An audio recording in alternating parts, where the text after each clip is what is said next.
Here we go again, back with more Pro Cycling Manager 2016 and our rebuilding Tinkoff series here with the 2017 PCM World database. Today we are in transfer season, in contract season pretty much. We won't be signing the big names riders because we'll only be moving up to Continental next year. From right now we are at Pro Continental, it's called, I think. Right now we are in the lowest category you can possibly be in. Here you can see, where is that? It doesn't really matter anyway. We're in the lowest category right now. We are not participating in the World races, but 21st of June is the contract signing date.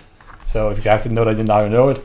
And we've got a few days past it because I just simulated to the race. The only race we're going to do in this video is the National Championship. Of course, we are a full Danish team right now. That will change because Tinkoff wasn't a full Danish team at any point, maybe in the first 2 years when it wasn't called Tinkoff. I think it was called Team Memory Card, Jack and Jones back then. But looking at it, we have 3 riders. I'm not going to sign Mikael Reisberg. He's 38 years old. He's the veteran on the team. No chance he's going here. But you have to have our 2 best riders probably here. At least the guys who paid the most up for another signing. So we'll renew both of them. No question about that. I'll give him 18,000. And Camp, I'll try and give 20,000. Just a little bit more than... Yeah, not right now. 44,500 for next year. And I think that's without these 2 contracts. So that will put it up to around 70,000, I would guess. Does all this add up to 44,000?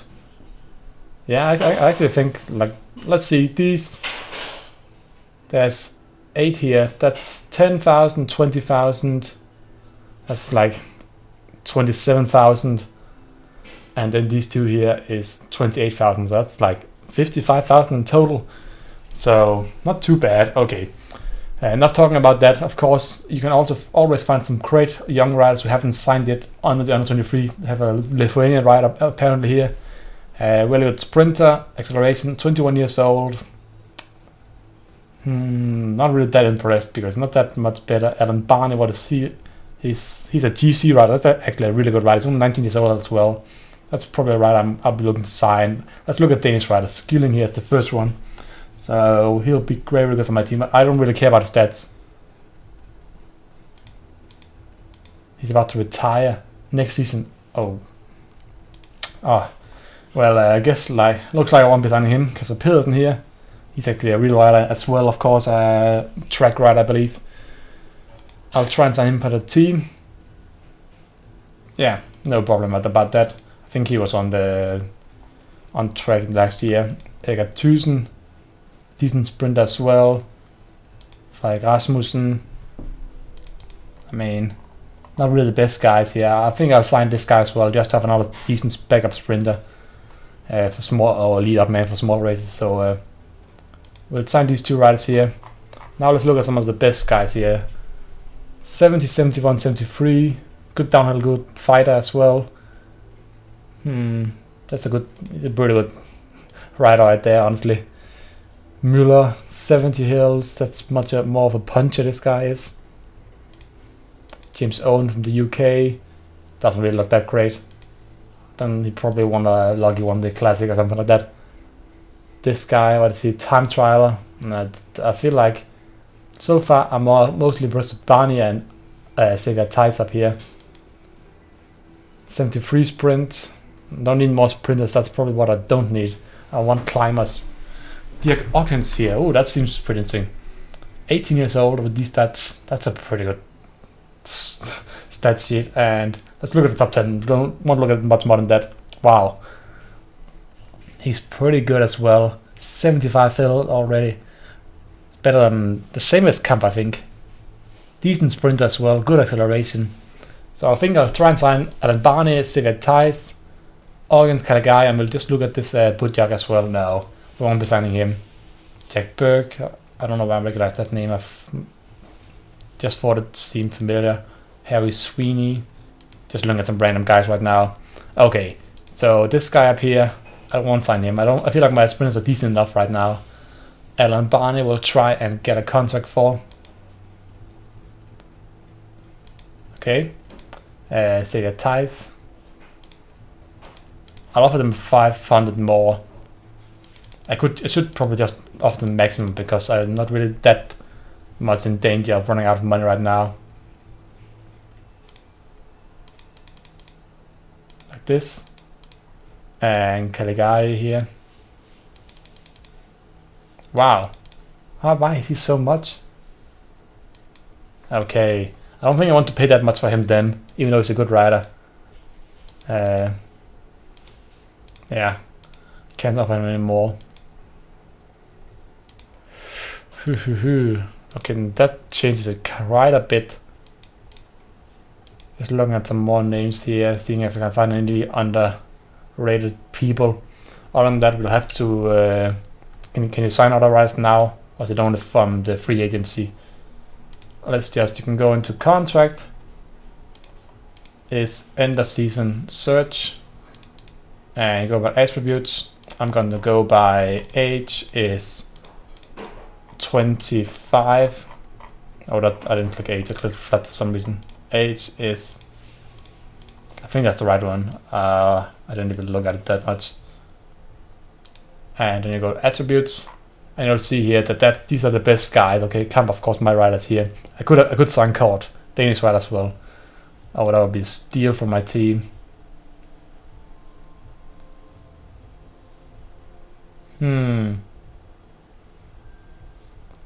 Right now, 81,000. He reckons he's worth 40,000, and I can only offer him 19,000. Doesn't seem like he's going to be signing for our team, sadly enough. Probably a bit too optimistic to go for a guy like him. Yo, that would be a great sprinter for the team. Moscone, 75 hill, 75 cobblestone from Sky. Oh, I can almost sign him. 19,500 instead of 19,100. Hugati, that would be a good ride actually for the team. I don't know why I keep hitting the shortlist. I don't care about the shortlist at all. I mean, he could give me some good points in the continental scene at this point. I mean, the only guy who's better is Latour, and I have no chance of signing Latour. He's too expensive for me. Verwerke, 23 years old. He wants less though. So let's compare the two. So Verwerke's a little bit better flat. Katja's better hill, which is probably more important. Katja's better time trial, prologue, cobblestone, sprint, worse acceleration though, worse fighter, worse downhill, better stamina, same resistance, and more recovery. They are so similar, honestly. I think I'm going to go with Hugati. He's a year younger as well, I believe. Let's look at that, and we'll do the race, and I'll just go a few days afterwards, and I'll show you the end of all the contract decisions I've decided to make during this year. I know you guys will give me a comment to get this guy. He's going to be so good next year. This guy I might actually get just because he's Danish as well. Yeah, I'm going to get him as well, just as another backup rider. Good. So now we'll go into the race here. I haven't really decided on the team yet. Gullhammer seems good shape, so it's probably who we're going to go with. But this race usually always ends up in a breakaway winning. So Carver and Camp don't seem that strong. So we need to get someone out in the breakaway who's decent enough to well after the end. Maybe Gullhammer will be allowed to go in the breakaway. Let's have E, because he's in good shape. So we have Gullhammer still in top 3 of favorites here. That probably means he's not going to be allowed to get away. So we'll see what happens. I'm sending a guy in a breakaway. Hopefully he can win the Danish Road Championship, because that's a really important race. Not sponsored objective this year, but it should probably have been. Okay, so this is a small peloton, only 45 riders in the peloton, and I have 8 of them. So we have pretty number of them. I think it's only Rival and Almibor and Kologui who are also. The rest of the favorites don't have any teammates at all to really help them out. So technically a pretty big chance that I can dominate the race, because if I can get someone strong out there, they'll have to react themselves, and I have 2 strong ones. I both have Kamp and Gullhammer, and also Carver for that sake. For example, Astana have created a strong team this year. Fuglsang, Brechel, Hansen and Valken, they're probably the favorites for this race. But I'm going to send out Alexander Kamp. He seems to be in good shape. Gullhammer has been in good shape as well. We'll put Shamik on Kabel, and we'll put Ries on Gullham up here, and we'll try and hope that Kamp can get a little bit of a gap here early on. It's uphill, and then there's one steep climb about mid-race through every lap. It's one steep part. I haven't done this race before, actually, so I don't really know how it's done. I expect that Astana will set themselves up front here. I don't think they'll allow Kamp. At least some of the teams would either Astana or some of the teams with several riders will set themselves up front here. And then we'll see what happens from there on. So this is the climb. Let me check it out. So 0% now. 1, 2, 3, 4%, 5%, 6%, 7, 8, 9, 9. So almost 10% climb here. Honestly, nah, it's all right. So now it's Hansen. It's one of the. I mean, Astana don't have any weak riders. So anyone they're setting up to pull up front here now is going to break the peloton apart, and that's kind of fun to me. So see, look at this now. Now Astana's gone away with the front group here with 4 riders, and I have 3 of them here. I have Jeppesen, I have Fries, and I have Gullhammer. And now we're going up to Kamp up front here. Let me see who's going to react down here. That's the guys I'm going to sign on the 23 world champion. No, that's not the one. That's his brother. Whereas the one I'm going to sign, he's for Katusha, right? Yeah. Okay, he's at the back here with Murkoff. So Rival now set himself up front here.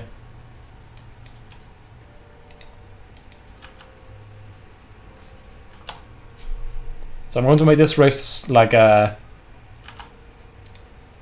I don't know what you call it, that it's an elimination race where everyone is going to be eliminated by tiredness one by one during the race.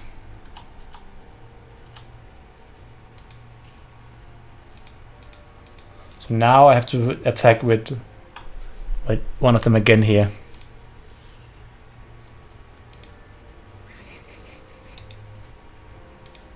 So I put Jeppesen on Kamp this time, and now it's Gullhammer's turn to attack.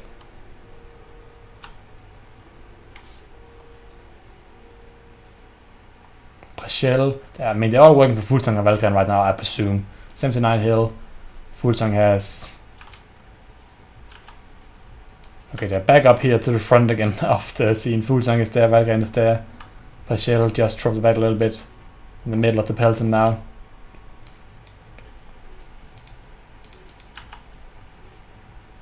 Madsen up front here who attacked in the beginning.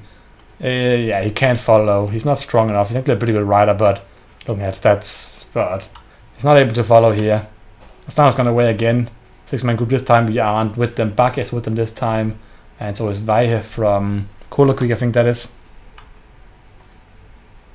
So someone is going to set themselves up front again here. Thank God I'm not the one. Okay. So let's just assure that Kamp is there still.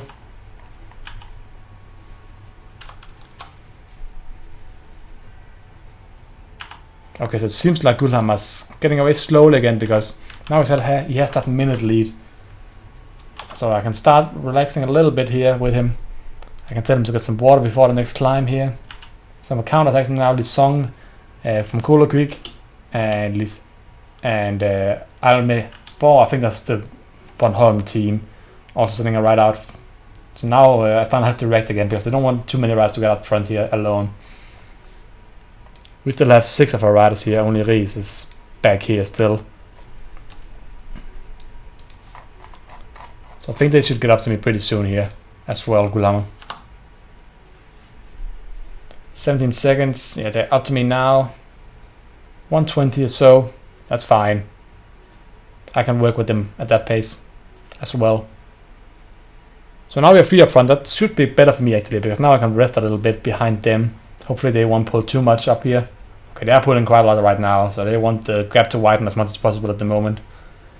No, normally this race is so easy to win because you can just attack and there's no one strong enough in the peloton to work up. But with this new Astana team, that's definitely changed a lot.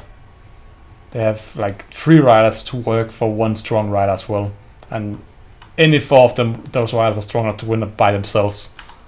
So it's quite a change. Okay, pull is going down again. That's good to see. Means that we've settled at the pace right now.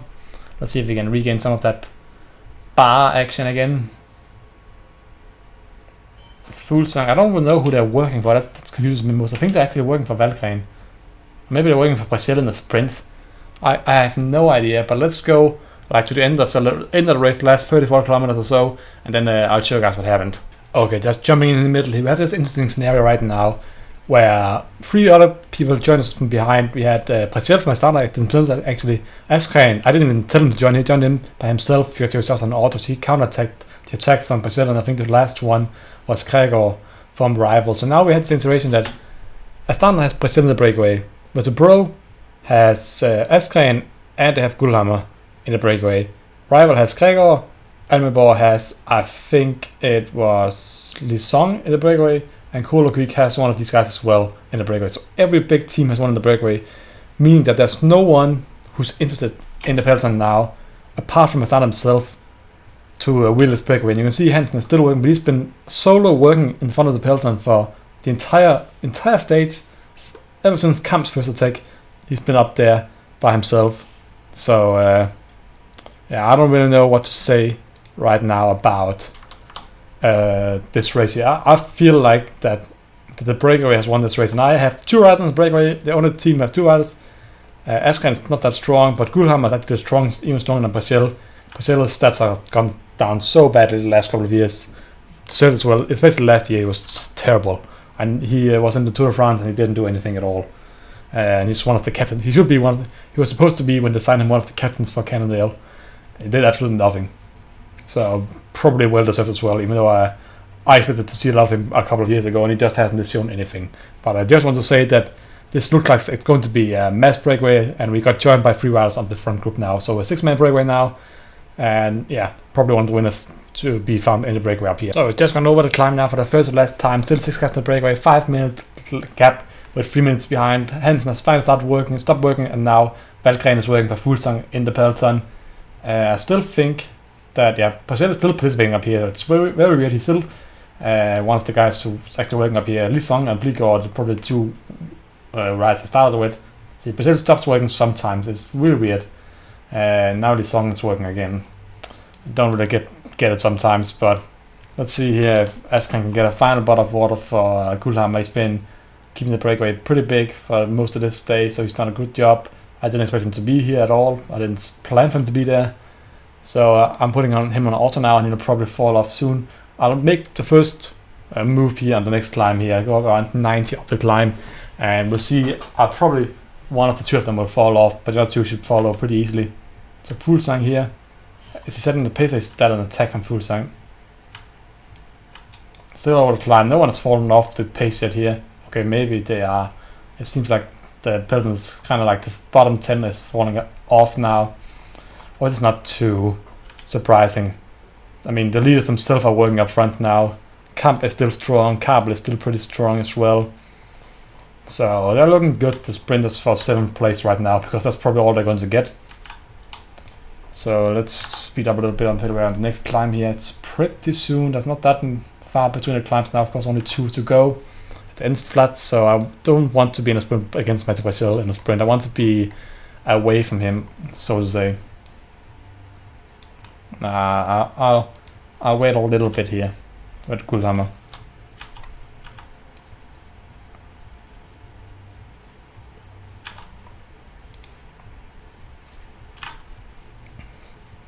And there we go, around the corner here. Gets the acceleration around the corner ahead of Brazil, who's leading out. He's probably the only one who's able to follow me, so I expect him to kind of react here.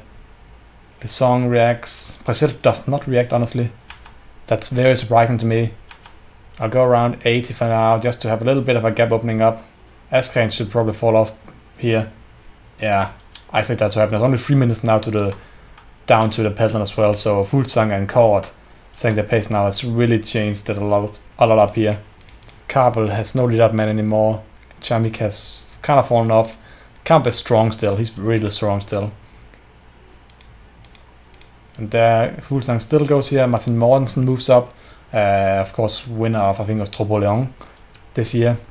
So 54 seconds now from Gullhammer down to the next group. little bit of rest here, I would say.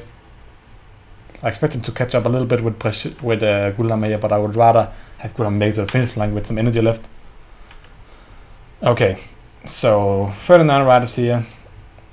Going downhill now. I want to get some water for him, so I'll send down Carbel to get water for Camp.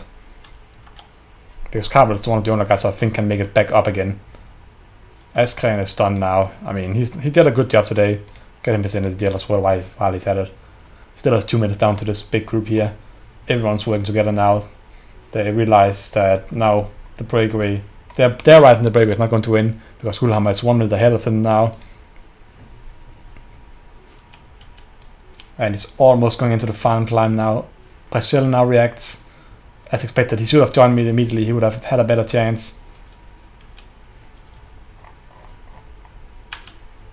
Where's Carbel? Is he getting some water now? Finally.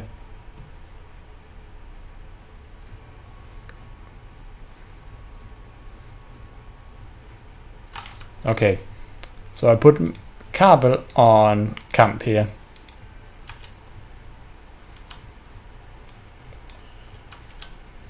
And I will focus first of all on Gullhammer up front, who's been caught now by Brazil.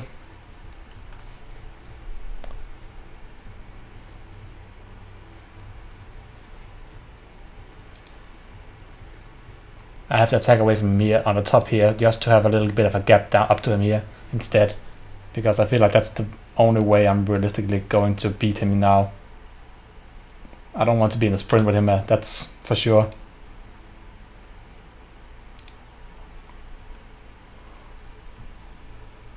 So Camp will have to go now.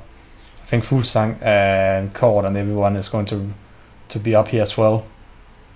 So that shouldn't be much of a surprise. Camp sprints past everyone here now.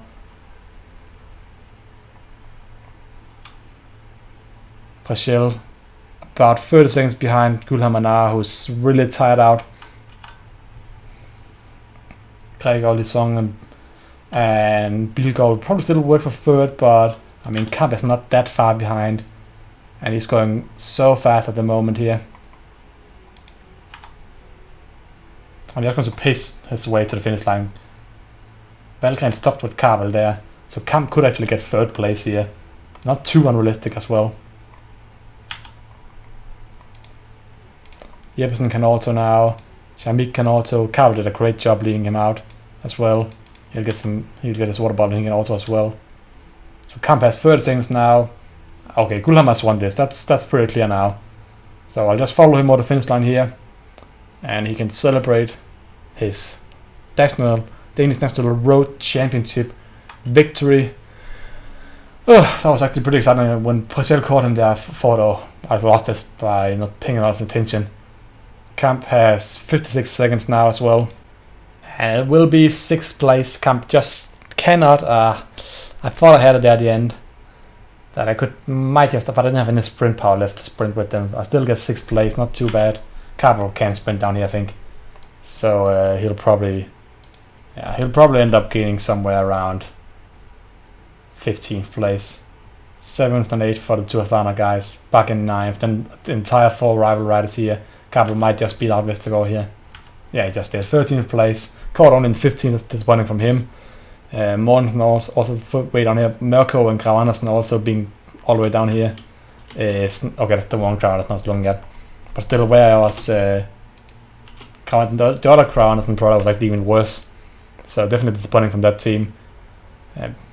Still, I would say this was a really good race. It was 1st, 6th, and 13th. But most important, of course, we won the race. That's really all that matters in the national championship. Attacking with probably one of the favorites for the entire race in the first 20-30 kilometers, and it ended up working out because it's a small race. You have to utilize the race to advantage, and I did. Now I'm just going to simulate a few weeks forward until we have got responses on all the contract offers. If we get some no's, which we inevitably probably will, then we'll try and sign some other riders instead.